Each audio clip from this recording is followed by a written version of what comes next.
Hello, Hariom. किरण family में आपका स्वागत है। श्रीमद् भागवत महापुराण पढ़ने जा रहे हैं। श्री गणेशाय नमः।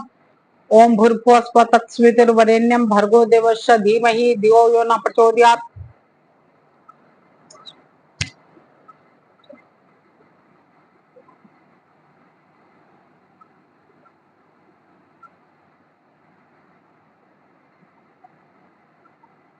श्री राधा कृष्णाभ्याम नमः। श्रीमद् भागवत महापुराण द्वितीय खंड।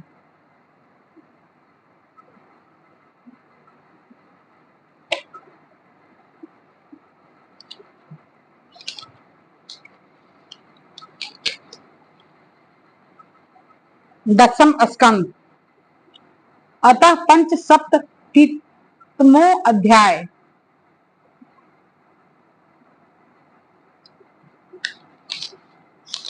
75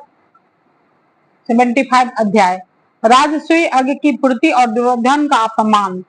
राजा परीक्षित ने पूछा, भगवान, अजात शत्रु धर्मराज युधिष्ठिर के राजसूय यज्ञ महोत्सव को देखकर जितने मनुष्य, नरपति, ऋषि, मुनि और देवता आदि आए थे, वे सब आनंदित हुए, परंतु दुर्योधन को बड़ा दुख, बड़ी पीड़ा हुई। यह बात मैंने आपके मुख से सुनी है। भगवान, आप कृपा करके इसका कारण बतलाइए।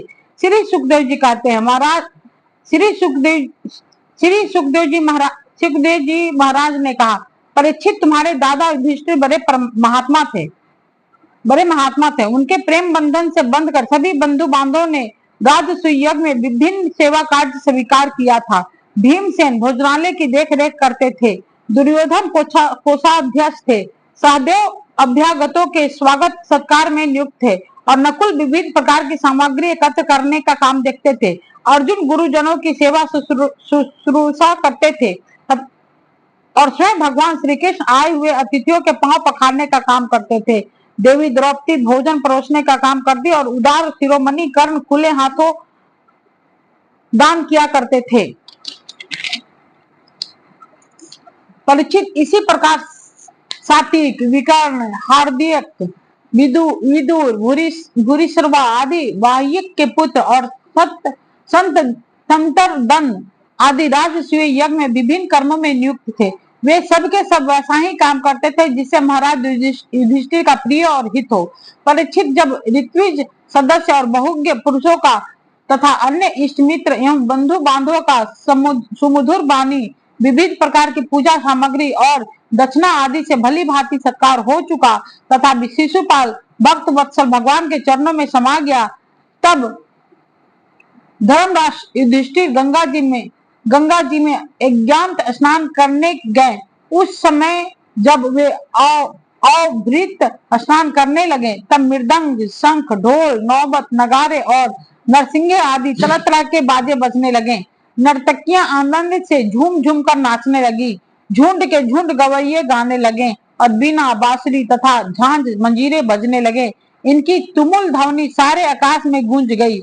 सोने के हार पहने हुए यदु, सृंजय, कंबोज, कुरु, केकय और कौशल देश के नरपति रंग बिरंगी ध्वजा पताकाओं से युक्त और खूब सजे धजे गजराजों, रथों, घोड़ों तथा सुसज्जित वीर सैनिकों के साथ महाराज युधिष्ठिर को आगे करके पृथ्वी को कपाते हुए चल रहे थे। यज्ञ के सदस्य ऋत्विज और बहुत से श्रेष्ठ ब्राह्मण वेद मंत्रों का ऊंचे स्वर से उच्चारण करते हुए चले।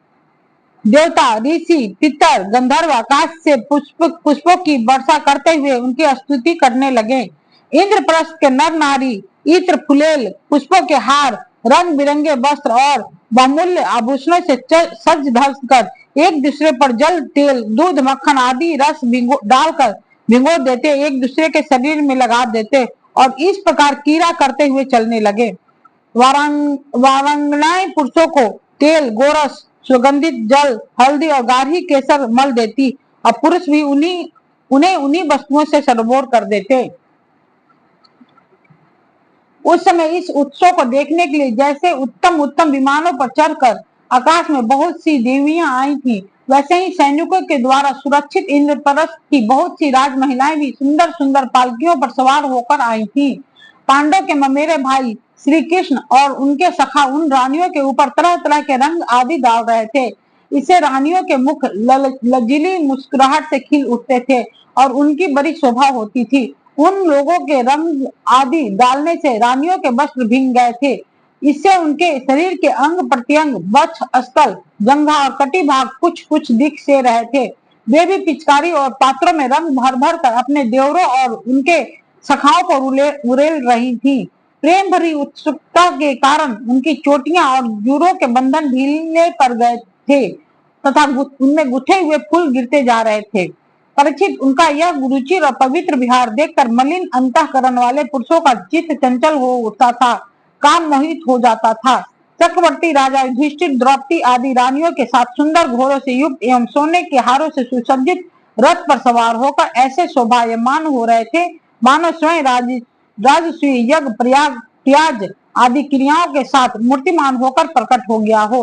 ऋत्विजों ने पत्नी संयाज, एक प्रकार का यज्ञ कर्म तथा यज्ञांत स्नान संबंधी कर्म करवाकर द्रौपदी के साथ सम्राट युधिष्ठिर को आचमन करवाया और उसके बाद गंगा स्नान। उस समय मनुष्यों की दुदुम्बियों के साथ ही देवताओं की दुदुम्बियां भी बजने लगी।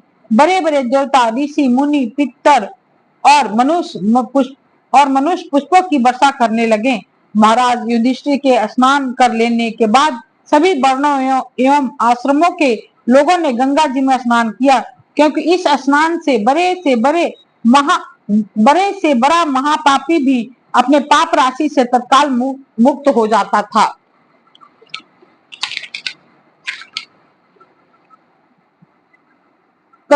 तदनंतर धर्मराज युधिष्ठिर ने नई रेशमी धोती और दुपट्टा धारण किया तथा विभिन्न प्रकार के आभूषणों से अपने को सजा लिया। फिर ऋत्विज सदस्य ब्राह्मण आदि को वस्त्र आभूषण दे देकर उनकी पूजा की। महाराज युधिष्ठिर भगवत परायण थे। उन्हें सब में भगवान के ही दर्शन होते थे, इसलिए वे भाई, बंधु, कुटुंबी, नरपति, इष्ट मित्र, हितैषी और सभी लोगों की बार बार पूजा करते। उस समय सभी लोग जराओं, कुंडल, पुष्पों के हार, पगड़ी, लंबी अंगरखी, दुपट्टा तथा मनुष्यों के बहुमूल्य हार पहनकर देवताओं के समान शोभायमान हो रहे थे। स्त्रियों के मुखों की भी दोनों कानों के कर्णफूल और घुंघराली अलकों से बड़ी शोभा हो रही थी तथा उनके कटी भाग में सोने की करधनियां तो बहुत ही भली मालूम हो रही थी। परीक्षित, राजसूय यज्ञ में जितने लोग आए थे, परम शीलवान ऋत्विज, ब्रह्मवादी सदस्य, ब्राह्मण, क्षत्रिय, वैश्य, शूद्र, राजा, देवता, ऋषि, मुनि, पितर तथा अन्य प्राणी और अपने अनुयायियों के साथ लोकपाल, इन सब की पूजा महाराज युधिष्ठिर ने की। इसके बाद वे लोग धर्मराज से अनुमति लेकर अपने अपने निवास स्थान को चले गए। परीक्षित, जैसे मनुष्य अमृत पान करते करते कभी तृप्त नहीं हो सकता, वैसे ही सब लोग भागवत भक्त राज श्री युधिष्ठिर के राजसूय महायज्ञ की प्रशंसा करते करते तृप्त ना होते थे।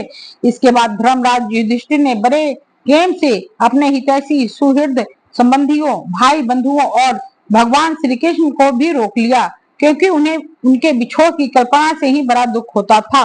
परीक्षित, भगवान श्री कृष्ण ने यदुवंशी वीर सांब आदि को द्वारकापुरी भेज दिया और स्वयं राजा युधिष्ठिर की अभिलाषा पूर्ण करने के लिए उन्हें आनंद देने के लिए वहीं रह गए। इस प्रकार धर्मनंदन महाराज युधिष्ठिर मनोरथों के महान समुद्र को, जिसे पार करना अत्यंत कठिन है, भगवान श्री कृष्ण की कृपा से अनायास ही पार कर गए और उनकी सारी चिंता मिट गई। एक दिन की बात है, भगवान के परम प्रेमी महाराज युधिष्ठिर के अंतःपुर की सौंदर्य संपत्ति, राग और राजसूय यज्ञ द्वारा प्राप्त महत्व को देखकर दुर्योधन का मन दाह से जलने लगा। परीक्षित, पांडवों के लिए मैं दानों ने जो महल बना दिए थे, उनमें नरपति, दैत्यपति और सुरपतियों की विविध विभूतियां तथा श्रेष्ठ सौंदर्य स्थान स्थान पर शोभायमान था। उनके द्वारा राज रानी द्रौपदी अपने पतियों की सेवा करती थी। उस राजभवन में उन दिनों भगवान श्री कृष्ण की सहस्त्रों रानियां निवास करती थी। नितंब के भारी भार के कारण जब वे उस राजभवन में धीरे धीरे चलने लगती, तब उनके पायजेबों की झनकार चारों ओर फैल जाती थी। उनका कटी भाग बहुत ही सुंदर तथा उनके वस्त्र स्थल पर लगी हुई केसर की लालिमा से मोतियों के श्वेत सुंदर हार भी लाल लाल जान पड़ते थे।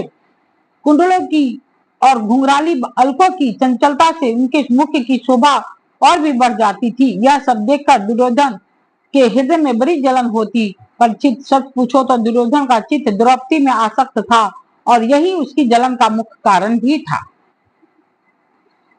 एक दिन राजाधिराज महाराज युधिष्ठिर अपने भाइयों संबंधी एवं अन्य नए एक दिन राजाधिराज महाराज युधिष्ठिर अपने भाइयों संबंधी एवं अपने नयनों के तारे परम हितैषी भगवान श्री कृष्ण के साथ मैदानों की बनाई सभा में स्वर्ण सिंहासन पर देवराज इंद्र के समान विराजमान थे। उनकी भोग सामग्री उनकी राज्य लक्ष्मी ब्रह्मा जी के स्वर्ग के समान थी। वंदी जन उनकी स्तुति कर रहे थे। उसी समय अभिमानी दुर्योधन अपने दुशासन आदि भाइयों के साथ वहां आया। उसके सिर पर मुकुट, गले में माला और हाथ में तलवारें थी। परीक्षित वह क्रोधवश द्वारपालों और सेवकों को झिड़क रहा था।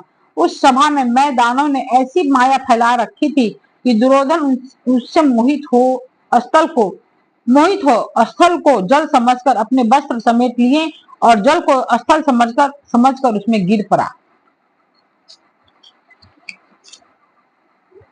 उसको गिरते देख भीमसेन, राजरानियां तथा दूसरे नरपति हंसने लगे। यद्यपि युधिष्ठिर उन्हें ऐसा करने से रोक रहे थे, परंतु प्यारे परीक्षित उन्हें इशारे से श्री कृष्ण का अनुमोदन प्राप्त हो चुका था। इससे दुर्योधन लज्जित हो गया। उसका रोम रोम क्रोध से जलने लगा। वह अब अपना मुंह लटकाकर चुपचाप सभा भवन से निकलकर हस्तिनापुर चला गया। इस घटना को देखकर सत्पुरुषों में हाहाकार मच गया और धर्मराज युधिष्ठिर का मन भी कुछ खिन्न सा हो गया। परीक्षित, यह सब होने पर भी भगवान श्री कृष्ण चुप थे। उनकी इच्छा थी कि किसी प्रकार पृथ्वी का भार उतर जाए और सच पूछो तो उन्हीं की दृष्टि से दुर्योधन को वह भ्रम हुआ था। परीक्षित, तुमने मुझे यह सवाल पूछा था कि उस महान राजसूय यज्ञ में दुर्योधन को क्यों डाह हुआ, जलन क्यों हुई, सो वह सब मैंने तुम्हें बतला दिया। इति श्रीमद्भागवत महापुराणे परमहंसायां संहितायां दशम स्कंधे उत्तरार्धे दुर्योधन मान भंगो नाम पंचसप्तमो अध्याय पर 75 अध्याय समाप्त होगा।